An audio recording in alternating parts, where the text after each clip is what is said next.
nadie advirtió a la industria de bodas.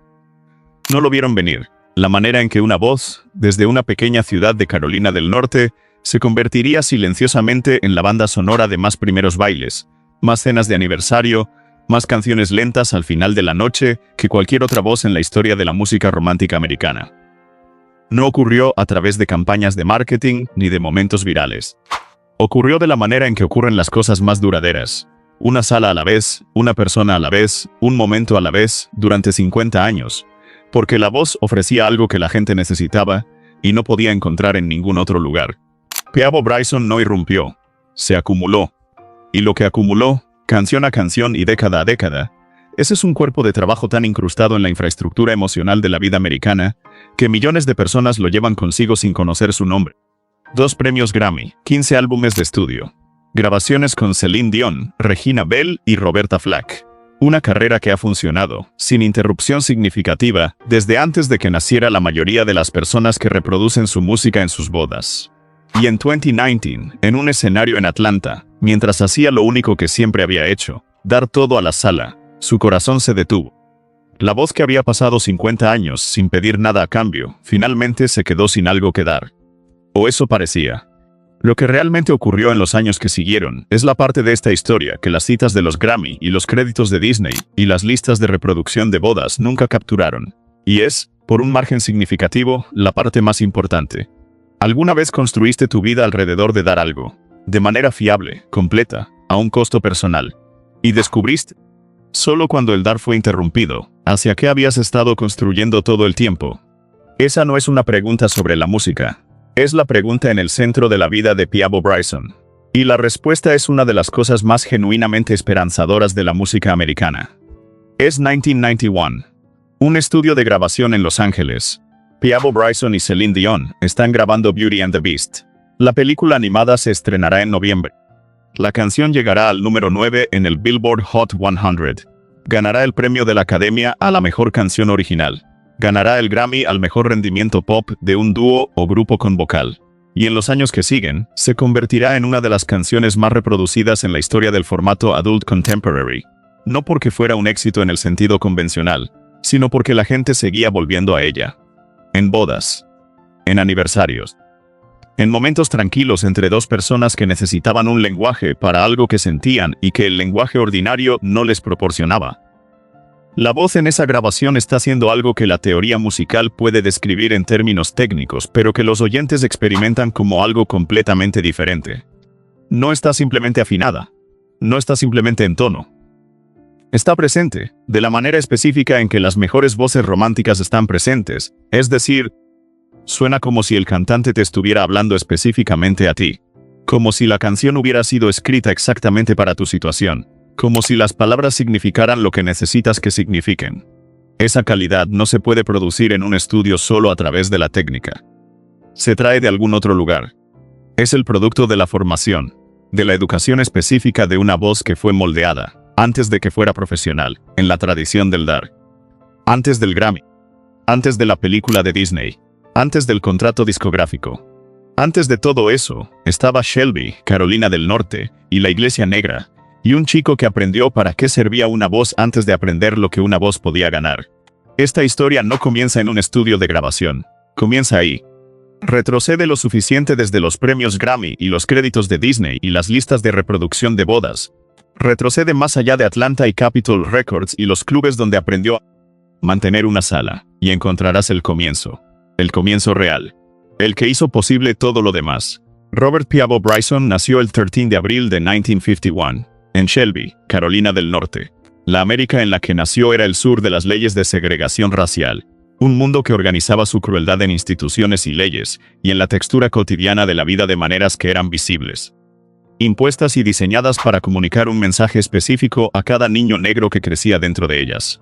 Nació negro en 1951 en Carolina del Norte. Las implicaciones de eso no eran abstractas, eran el clima. Creció con su abuela.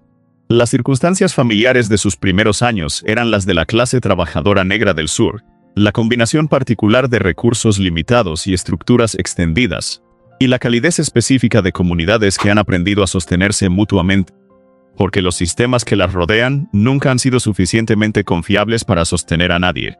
Y en el centro de la comunidad estaba la iglesia. No la iglesia como edificio, ni como agenda de servicios. La iglesia como el único espacio donde la vida artística y emocional plena de la comunidad podía existir sin permiso de nadie exterior. La iglesia negra en el sur americano en los años 50 era donde la belleza se practicaba y la excelencia se honraba, y la música no era un producto, sino una necesidad. La tradición del gospel no enseñaba a los cantantes a actuar, les enseñaba a dar. La voz en esa tradición no era un talento que desarrollabas para tu propio avance. Era un don que te habían dado para ofrecerlo de regreso. Peabo Bryson absorbió esto antes de que pudiera explicarlo. La voz se desarrolló no en salas de práctica ni con profesores de canto, sino en la llamada y respuesta de los domingos por la mañana, y los servicios de los miércoles por la tarde, y las ocasiones en que el canto de la congregación era el lenguaje primario de la congregación para lo que la semana les había dado. No aprendió a cantar, aprendió para qué era cantar. Estaba en actuación pública a principios de su adolescencia, no como entretenedor, como alguien a quien la comunidad reconocía como que tenía una capacidad particular para darles algo que necesitaban. La distinción es precisa e importa. Fue formado antes de ser profesional, moldeado por una tradición que insistía en que la voz existía para servir a otros antes de que existiera para avanzar a la persona que la tenía. Llevó esa formación a cada estudio, a cada escenario, a través de cada década. También es, cuando lo entiendes claramente, la cosa que casi lo mató. ¿Alguna vez fuiste formado por algo tan temprano y tan completamente que la propia formación se convirtió en una limitación? No porque estuviera mal, sino porque lo daba todo hacia afuera y dejaba casi nada para quien daba. Esa es la tensión específica en la historia de Peabo Bryson. La formación en Shelby fue la fuente del don. También fue la arquitectura del problema. Llegó a Atlanta en su adolescencia y comenzó la larga y específica educación de un músico que sabe lo que tiene, y sabe que saberlo no es suficiente. Que la distancia entre el don y la carrera se mide en años de trabajo poco glamoroso, repetitivo y frecuentemente desalentador. Construyó bandas, tocó en clubes, aprendió, a través de la educación específica de escenarios pequeños y salas que a veces estaban con él y a veces eran completamente indiferentes, la lección que la iglesia no había podido enseñarle. Cómo llevar el don a los espacios comerciales, cómo mantener de qué se trataba el don cuando la sala no era una congregación movida por la fe compartida, sino un público que había pagado por entretenimiento, y podía irse sin estar impresionado. Aprendió a ganarse lo que la iglesia le había dado gratuitamente, a traducir la orientación hacia afuera de la tradición del gospel al mundo contractual de la música popular, sin perder la cosa que hacía que valiera la pena traducirla. Era, en todo ello, orientado hacia afuera. La formación de Shelby era tan completa que la orientación no era una estrategia profesional sino un reflejo. Dabas a la sala porque eso era lo que eras. Servías al momento porque la tradición decía que la voz existe para servir.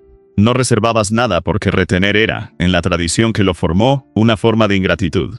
Esta orientación era la fuente de todo. También fue, 50 años después, la cosa que lo puso en una ambulancia en Atlanta.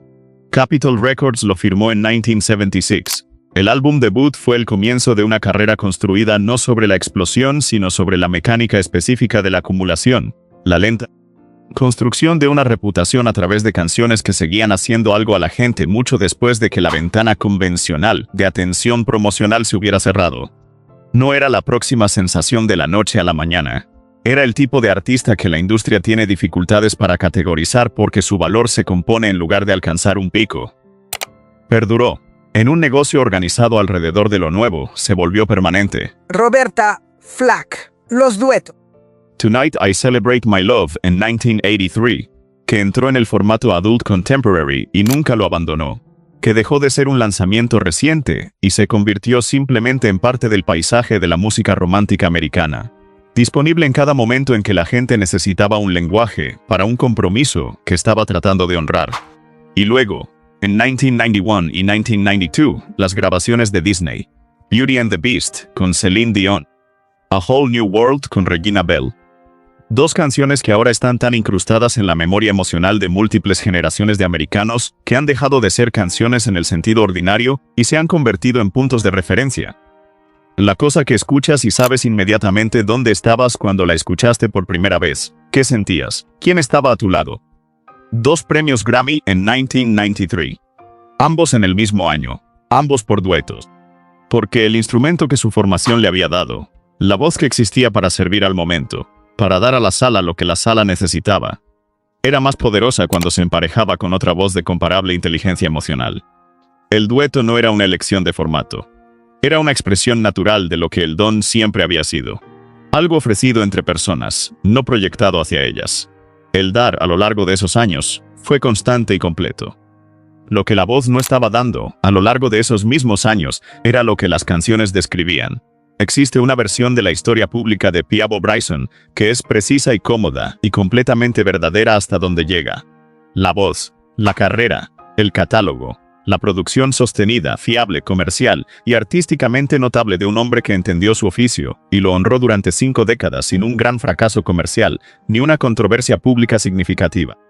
La versión debajo de ella es la que trata sobre el costo privado de dar lo que aún no has recibido completamente. Se casó y los matrimonios no se sostuvieron. Es una persona que protege la vida privada con la misma deliberación con que abre la voz. Generoso en la música, cuidadoso en la vida, y los detalles específicos de esas relaciones le pertenecen a él. De lo que ha hablado, en las entrevistas donde ha abordado su historia personal con franqueza, es del patrón. Una vida profesional que requería disponibilidad emocional constante, dar constante, presencia constante para los públicos que necesitaban lo que la música ofrecía. La existencia de un músico de gira, el viaje constante, las ausencias sostenidas, el desplazamiento de la estabilidad doméstica por la obligación profesional, y la dificultad específica de sostener en casa, con el tiempo, la versión del amor que las canciones describían desde cada escenario en cada ciudad. Estaba dando la cosa que aún no había recibido. Cantaba, con convicción total, con toda la fuerza de una voz que los públicos que la recibían podían sentir que era genuina, sobre el amor que se compromete y sostiene y elige a su persona cada mañana y no vacila. Lo creía. La iglesia le había dado la creencia antes de que la vida le diera la evidencia, y la creencia no era una mentira que estaba actuando. Era una verdad que estaba honrando por adelantado. Siguió cantando, año tras año.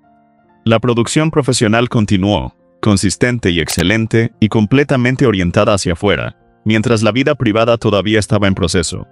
Estaba construyendo hacia el destino que las canciones describían. No había llegado. Esta es la condición específica de los artistas que trabajan desde la aspiración tanto como desde la experiencia, que ofrecen algo al mundo, no porque lo hayan vivido completamente, sino porque entienden que es real y creen que el mundo lo necesita, independientemente de si su propia vida ha llegado ahí todavía. Esto no es hipocresía. Es fidelidad. Era fiel a la visión antes de tener la evidencia.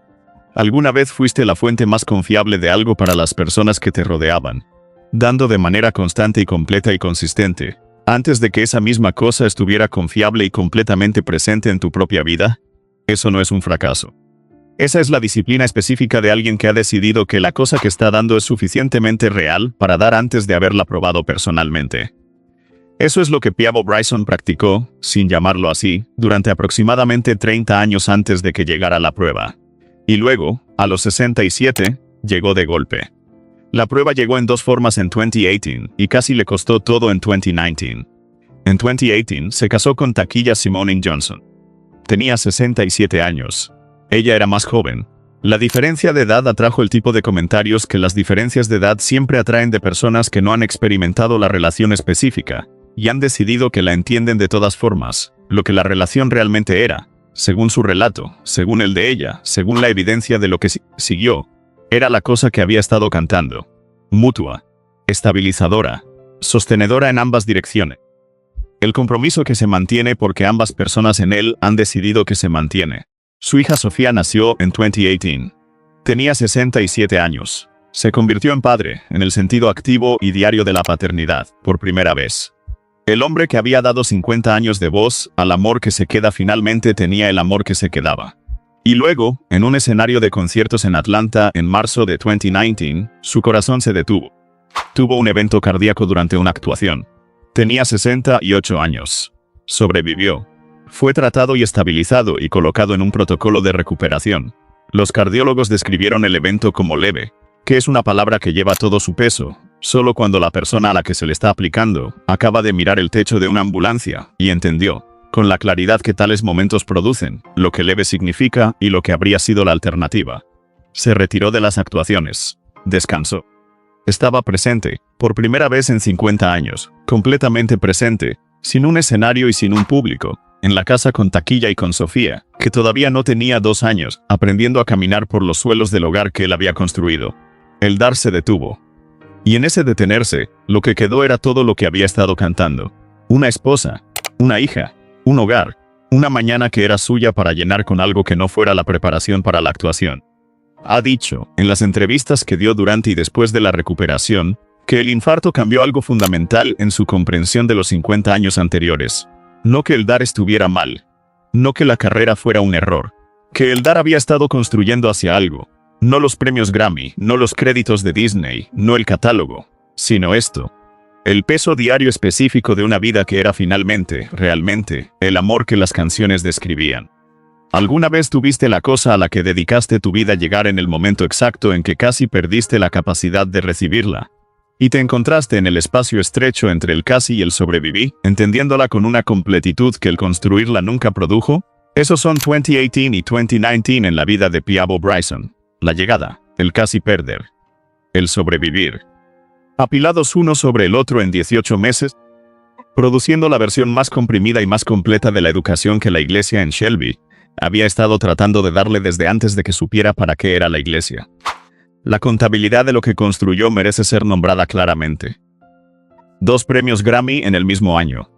2 grabaciones de Disney, que ahora forman parte del vocabulario emocional permanente de múltiples generaciones de americanos. Un catálogo de 15 álbumes de estudio y múltiples grabaciones de duetos que constituye uno de los cuerpos de trabajo más sostenidos y artísticamente consistentes en la historia del R&B americano.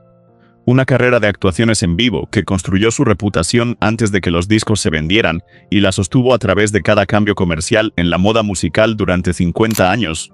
Porque el tema específico de su música, el amor que se compromete, es inmune a la moda. Lo construyó desde Shelby, Carolina del Norte, desde la iglesia, desde la formación que orientó el don hacia afuera antes de que fuera profesional, sin la maquinaria promocional que las carreras de grandes sellos típicamente requieren, a través de la acumulación lenta, específica, sala por sala, de un público que lo encontró porque la música funcionaba. La ironía central de la historia de Peabo Bryson es esta.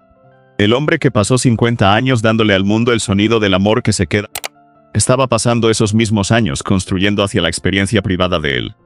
El canto no era falso. Era fiel, la fidelidad de alguien que sabía que algo era verdad antes de haber llegado a ello, que se lo ofrecía a otros con la convicción de que el ofrecimiento era correcto, incluso cuando la cuenta personal estaba incompleta. Y luego, tarde, muy tarde, de la manera de las cosas que más importan, llegó. El cantar y el vivir se convirtieron en la misma historia. En 2026, Peabo Bryson tiene 74 años. Vive en Atlanta con taquilla y con Sofía, que tiene 7 años.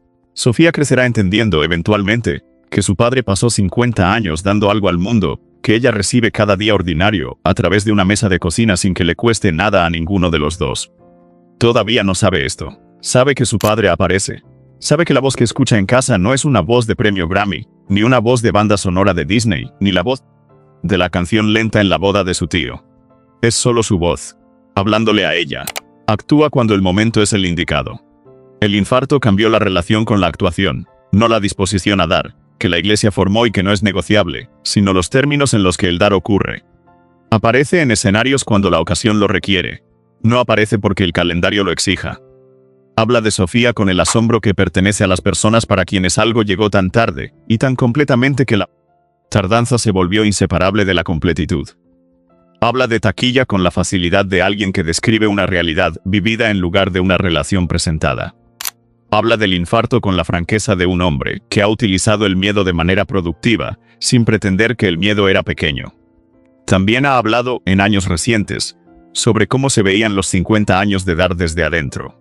La orientación hacia afuera que la iglesia instaló, el costo específico de ella, la manera en que sirvió a la música y a los públicos, mientras la vida privada todavía construía hacia lo que la música describía. Habla de esto no con arrepentimiento, sino con la claridad reflexiva de alguien que ha llegado a un destino, y ahora puede ver todo el camino desde donde está de pie. Puede ver Shelby desde aquí. Puede ver el escenario en Atlanta. Puede ver a Sofía al otro lado de la mesa de cocina. El camino conecta a los tres. Hay algo silenciosamente extraordinario en eso. un hombre de 74 años en la ciudad donde comenzó su carrera, y donde se detuvo su corazón, y donde su hija está aprendiendo a leer, mirando una vida que finalmente contiene la cosa que la voz siempre estaba describiendo. La dio durante 50 años antes de tenerla. Ahora la tiene, y la voz, desgastada de la mejor manera posible, llevando 50 años de todo lo que se le pidió que llevara, todavía sabe exactamente para qué sirve. La historia de Peabo Bryson no es una historia sobre cantar. Es una historia sobre la fidelidad requerida para dar algo antes de haberlo recibido tú mismo. Sobre la forma específica de valentía que sigue presentándose en la recepción de bodas, y dando a la sala lo que la sala necesita, año tras año, década tras década, mientras tu propia cuenta de la cosa que estás dando todavía está en proceso. Sobre lo que significa creer en algo lo suficiente como para ofrecérselo a otros como verdad, antes de que tu propia vida lo haya confirmado completamente como verdad. Aprendió esto de una iglesia en Shelby, Carolina del Norte, antes de tener palabras para ello. Lo practicó durante 50 años en escenarios alrededor del mundo.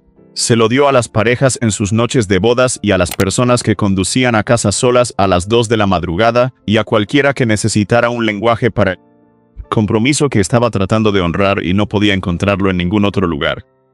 Y luego, a los 67 y 68 años, la cosa que había estado dando finalmente llegó a su propia casa.